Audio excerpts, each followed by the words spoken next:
That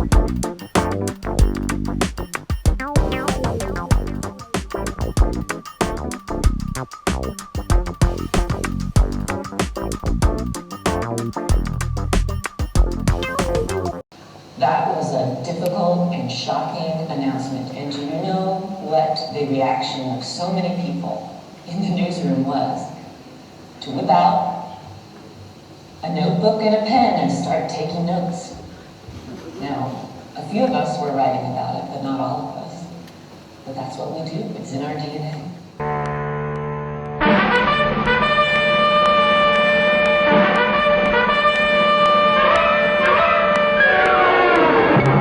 It's doing two things. It's obviously hitting advertising revenues hard in many markets.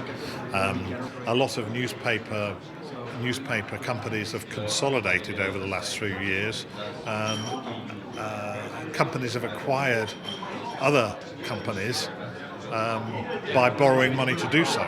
And now that was based on having good operating margins in the traditional newspaper business. Now those have eroded. I think the panic is, well, do I need to get out of this business before I go bankrupt and have no alternatives before I lose everything? If a store is to make a profit in the face of today's stiff competition, everyone in it must give his full effort.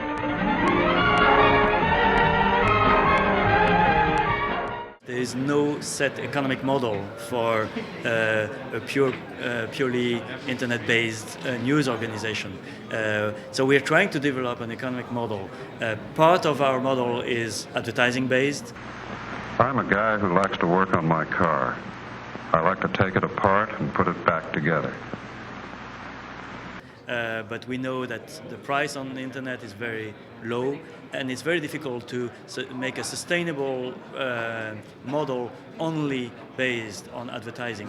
And that has the effect of accelerating the panic about the future of the newspaper market, and putting into a focus how much value is actually coming from the web audience.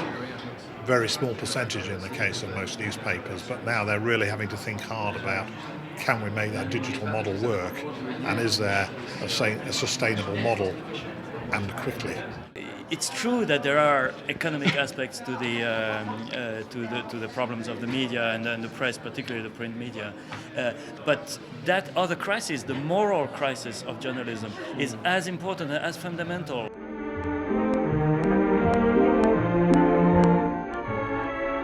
Knowing the fundamentals makes the job easier and helps you to do it better.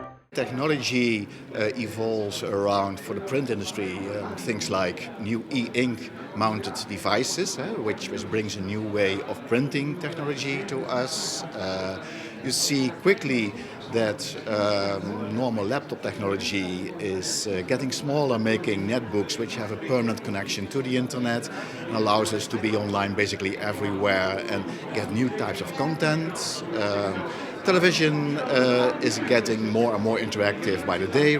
The Associated Press has probably ultimately has benefited from new technologies because it's broadened the market for news in the last few years.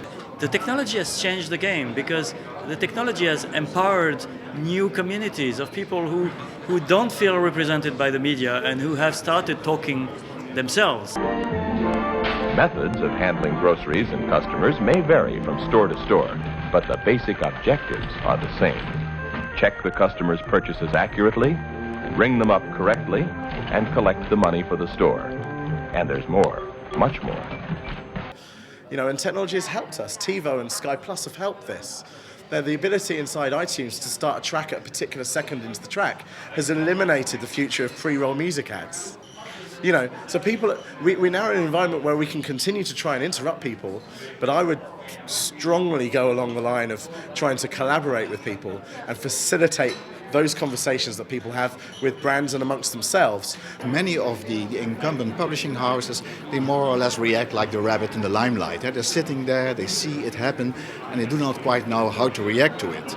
So over the next years, I think only a minority of them actually will implement new technologies, and the other slowly might die out. It's a sad story in the end, but nevertheless inevitable given the development of technology.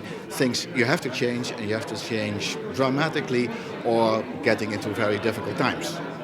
I think what a lot of publishers are doing is they are their main moral dilemma is being able to service their debts. But like any battle, victory in this conflict is finally won or lost on the front line. It's true that many journalists, and probably most journalists, fear that kind of intrusion from non-professionals into their field.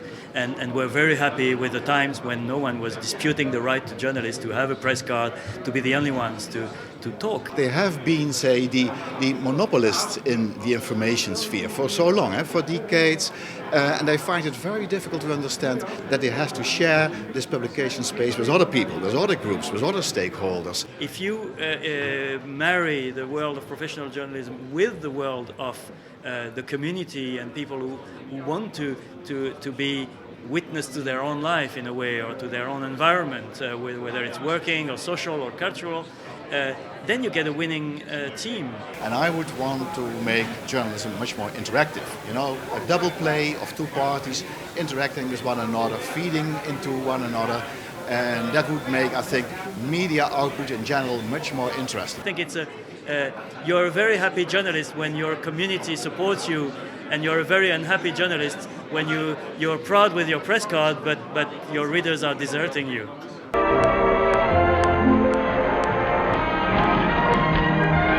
This battle is won on the front line. It's here that the customer has her last important contact with the store. To a large extent, a checker's actions determine whether a shopper will be back. It's a difficult job at times, but learning the skills we've seen demonstrated will help assure that it's done right and will make your task much easier.